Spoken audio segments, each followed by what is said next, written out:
welcome back. I am excited to be getting started on my next journal. And so I'm going to show you what I got going on here and what I'm doing. Let's see, let's start with the base. So first of all, here's the base of the cover. I've got this covered with, this is just thick chipboard that I put together using book tape. It's a book cloth tape, so it's nice and sturdy. Got goobers on it. And then I've covered it with a gingham fabric, which is also just it's a really pretty fabric. That's the base. And this gingham is it's a dark, kind of an olive green. Then I have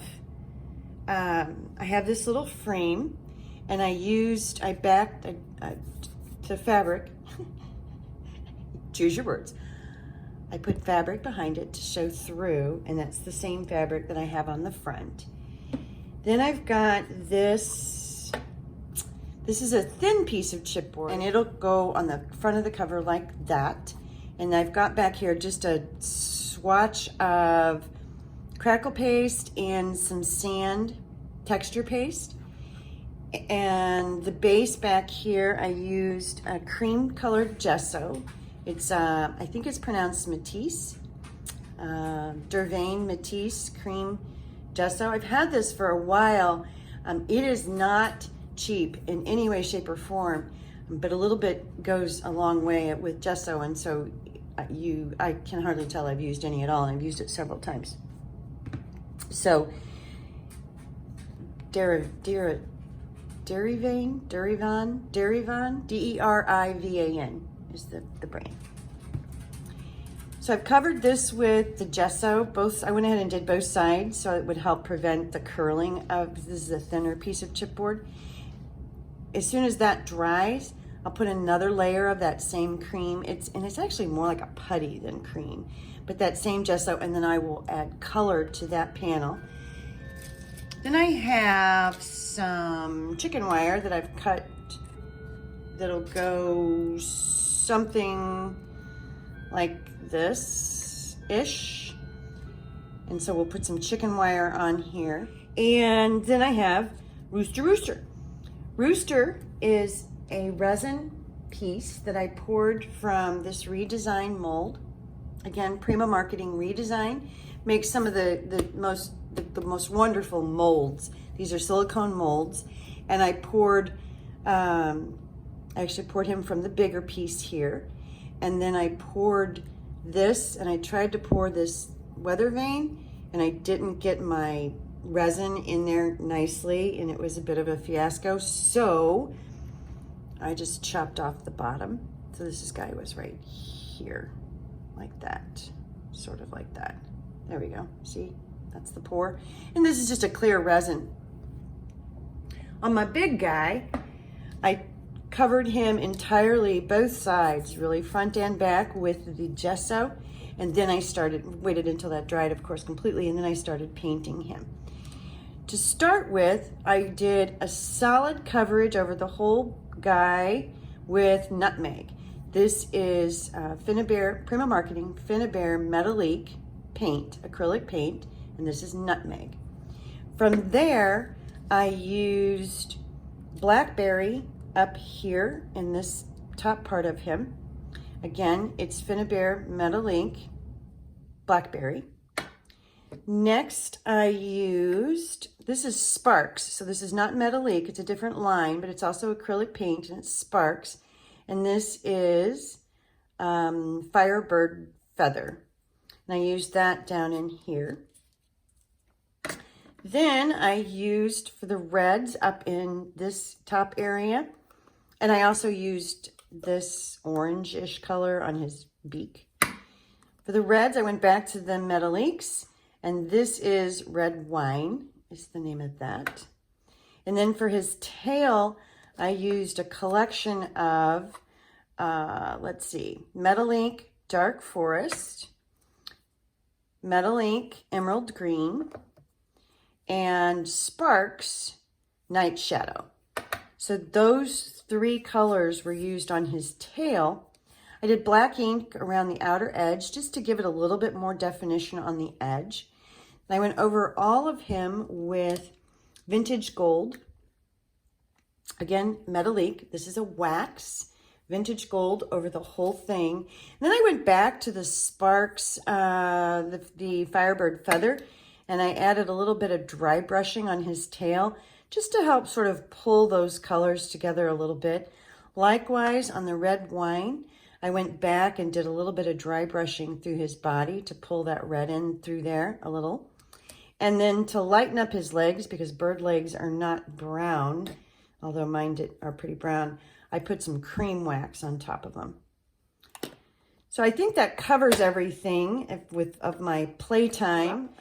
Next step, I'm going to, and then I have here, I've just gone through my rusty bits and metal bits and pieces, and I just pulled some things. There's a big number, some filigree pieces, a couple flowers, some rusty washers, some rusty safety pins, and paper clips. This piece is a metal, it's like a file folder kind of thingy from whenever that I may use. I think I've got a couple metal keys in here. I have this rusted metal tractor cut out. Cute. And I have another rooster or chicken, I'm not sure which. There.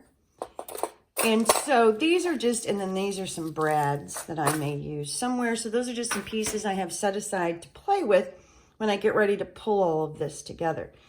This guy, I don't know if I said this or not, but I will put some gesso on him and do some painting and waxing on him as well, and probably use him on a tag maybe inside the journal somewhere, since he's got some dimension to him, and do a mixed media tag to go with the journal. I love doing that. That's like just part of when I'm putting a new journal together. I like doing. Yeah, and so that's where I am. We're kind of looking at something, you know, with, remember, color in the background there. And we're looking at something along those lines. I'll have some fabric, some eyelet, maybe a little bit more of or maybe a cream colored, I don't know, not sure, but that's where I am. And that is going to be Rooster Rooster. Hi, I'm back. I played around a little bit more, and now I'm sort of trying to figure out the composition and the pieces I want to use here. So let me tell you what I did. On this background, it dried, and it's still need to flatten out a little bit. And I started off with, what did I start with? I started using just some of the acrylic paint. I think I started with the blackberry, this one, the blackberry. And just dabbing it on the background and wetting it down. And then I tried, and that wasn't really working for me. Then I tried the Rusty Car Infusions. This is a powder. It's very similar to the Lindy's powders, but it's made with a base of an India ink. So it has that, most of the colors have a brown. This particular one was Rusty Car. I used that. I still just wasn't overly thrilled. So then I sprayed around with a Lindy's spray. This is called Cattail Copper Brown, and it has some of that metallic sheen in it. And I started to like that a little bit more. And then I went over the entire thing with liquid acrylic, watered down, and just took my brush and just dabbed all the way around in umber. This is from Prima Marketing, Art Alchemy, liquid acrylic umber. Really pretty color, and then it worked. And then I felt like, okay, I'm done. So then I decided a couple things. I decided that, I don't know if you can see, but down here, my chicken wire is, some of it has some color on it and some of it still is the silver. But up here, it's turning gold. It's magic. No, it's turning gold because I put gold wax on it. And that's pulling that together more in a consistent color. I've just done a little bit up here. So I like that. Then I decided to play and see if a little bit of patina wax, and this is Gilder's Wax Paste Patina. There's a lot of this color available now. And mine is old and all crumbly and broken up, but it's working. That's my dog that's clipping across the floor, making noise. Sorry about that. And I like that. I did that just sort of in this little corner right here. So I'm going to continue with the gold across the chicken wire. And what I'm doing is I'm also dabbing my finger a little bit in, let me get this base out of the way so I don't get wax on it. But I'm also dabbing my finger a little bit just inside the circle. Again, just to sort of bring the color together and hit those highlights, those high spots that I created from the texture. I'm in my new space, yay! But I quickly have learned that I do need some different lighting. It's a little darker in here than what I'm used to. So I'm just gonna go through all of this and just dab around with the gold. I'm not trying to be overly consistent, but I am trying to even out that chicken wire in the background just a little bit. Got this little meshy piece here is the back. I don't know if I said this already, but that's the back of the tile. You know when you get tile in a sheet and it comes on a mesh backing? So I'm doing this reno, right? So there's this extra tile sheets hanging around my house, and so I nabbed a few of the little scrap pieces. I thought, oh, I like it. I know that's weird, right? No, it's not. It's not weird at all. You guys understand. And I'm actually going to be covering this part of it, so I don't know why I'm spending so much time on there, but that's okay. I'll do a mixed media tag to go with this journal, and I'll try to recreate a little bit of that background, and I'll do that on film, so I promise. And you can see sort of how I got to all the layers. But it just has a ton of layers on it, and so just keep going until you're happy with it, and that's what I did. And I got to a point where I was happy with it, and that's where it is now. And I'm just, like I said, I felt like just a little bit of patina on here would give it a nice finishing touch. Okay. Whoops, wrong one. This lid goes on the big lid, big tin. That's where that works. Small lid, small tin. Okay. Now what I'm going to do is I'm going to work on the composition and of the pieces. I've got some metal pieces here, and these were all different colors. This one was sort of coppery colored, and I added a layer of gold wax. And these were brass, so they weren't far off, but I added a layer of gold. I cut it in half, actually, for starters, and added a layer of gold wax to that as well. And then again, it's just to tie the colors back in together that I'm already using on here. Yes, there's copper back here and there's browns and everything, but overall the piece has a very goldish sort of tone to it. And so does Mr. Rooster. All right, now I want to play with how I want this all laid out. So I know I'm going to use this frame, and I'm going to get rid of the extra piece of fabric string there. And I also a little bit of that poking out.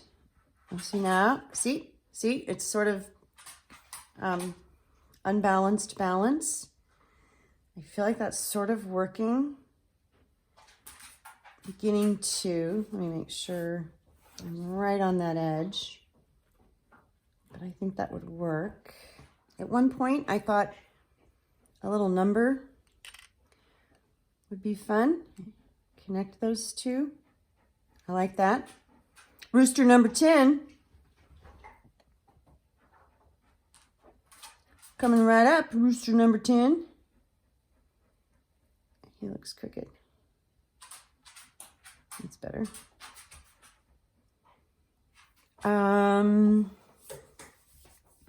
Yeah.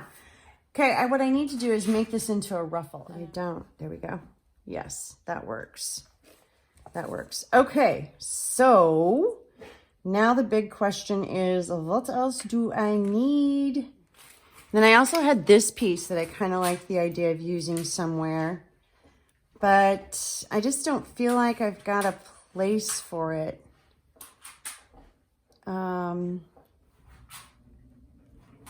You know, I just don't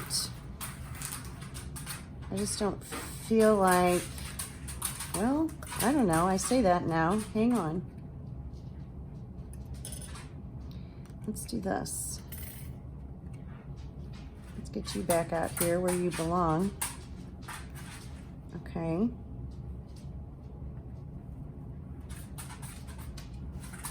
Yeah, something like that.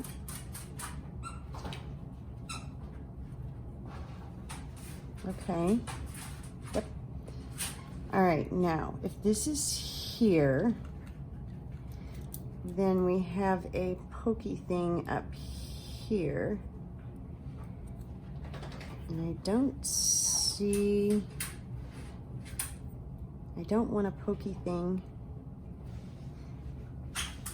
I don't want a pokey thing. What I really want to do is cut this metal. I want to cut this off. All right, Tim Holtz scissors. You're supposed to cut metal. Let's see if you do. Yep, just like butter. Okay, now, what if this were going up the side a little bit? Are you all screaming at me? Are you screaming, no, don't do it? And then, don't do that one. And then this is still here. And maybe this is still here. Tucked behind it a little. I like that. I like the tucky. But I don't like the silver. I really do like this. But I don't like the silver. So listen, see, this is it. This is how I work through something. I talk to myself out loud. Here's my gold. All right, here's what we're gonna do. I might ruin it, but I don't mind different metals, but it just feels to me like we're too far off here, but I really do like the texture that this gives, and I love these numbers. Actually, I might go this way so the numbers are up there. So here's what I'm gonna do. I don't know if this is gonna work or not. I'm gonna try putting a little bit of gold on here and see what happens. I mean, it might look terrible, or it might look great, or it might look terrible, or it might look great. But it might tone it down, and it doesn't really tone it down enough though, I don't think. Okay, so then plan B would be, yeah, not, well, that is a lot better actually. Okay, let's go try, now we're gonna try something else. Because I have a copper wax paste that is a little bit different consistency. This gold is very, it's from Finnabair, it's a Metallique, and it's vintage gold, and it's very creamy. Either one actually would probably work. I think the rust might work better. They are a little, they're drier, and so they may, one of these is really dry. I think it's the rust. And the other one is a little creamier, but not as creamy as the gold. So not all waxes are made equal. I mean, they are, but they aren't. Because, ooh, see? That just might be the ticket here. See, that's better. We're getting there. Actually, you know what I'm gonna do? I'm gonna do rusty and copper, both. And so I'm mixing sort of copper and gold, which is a little bit of what I did here, actually. You know, it's just sort of mixed those metal colors. And I think that that is beginning to work. I would like it a little bit darker. Oh yeah, there we go. Now we're getting grungy. See the difference? Here's the front. And here's where I started. Here's the back. So there is a pretty good difference. Where's the piece I cut off? Here's the piece I cut off, which also, it had a little bit of, oh, look at my dirty fingers. It had some rust on it already, but you can see where I am now with the two different pieces. So now I like it. Okay, let me get the wax off my fingers here. Like a lot of times when I do mixed media pieces, what I'll do is glue all of my, create my collage. If you look back a couple of videos back on my secrets journal, on the cover of my secrets journal, that has a collage on it, and it looks like all of the pieces I used were the same color. What I did was create the collage, put the gesso over all of the pieces simultaneously, and then added color and wax on top of that. I think I used gold on that one too, which is funny because I usually use silver on everything, and I've done 2 gold ones. Anyway, this piece would not have worked. I needed to color my pieces sort of individually and then bring them together in a collage. Either is fine. There's not a right or a wrong way to do this. If you like more of a monochromatic kind of look or a sameness look, or if you're doing a bunch of sprays and you want the liquid to sort of drip into cool places and spots and crevices and stuff, then you're going to probably want to put all your pieces down first. But if you have a piece like this where there's a little more color, I really needed to paint Mr. Rooster separately so I could get his tail exact and all that. And I could have, I could have done it the other way. But I also have this fabric back here behind the frame that I did not want to get any ink on. And so for this piece, I'm just creating it a little differently. If that makes sense, either is okay. They both work. Not a right or wrong here. I'm to the point where I'm going to walk away. And I'm going to let this sit. And then I'm going to come back. I'm going to let it sit a day, and then I will come back later this week and start gluing it down and just make sure that I still like it. But here, this is kind of where we are. So you've got the little bit of the lace coming out at the bottom. These are not in the exact spot. I just sort of have them laying on here. I'll tuck them all, in where they belong a little better. But that's kind of what I'm thinking as of right now.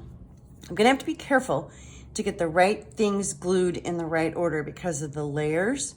So my number 10 really needs to go on next because I'm gonna poke a brad through there.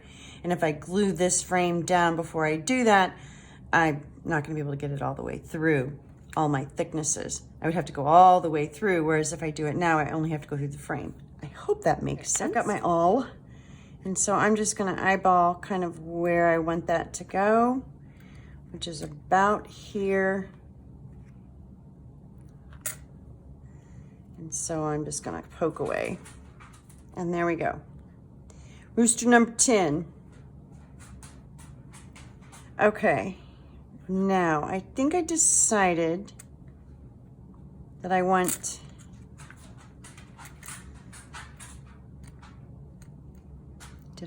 Did I decide that? I don't think I actually did decide that.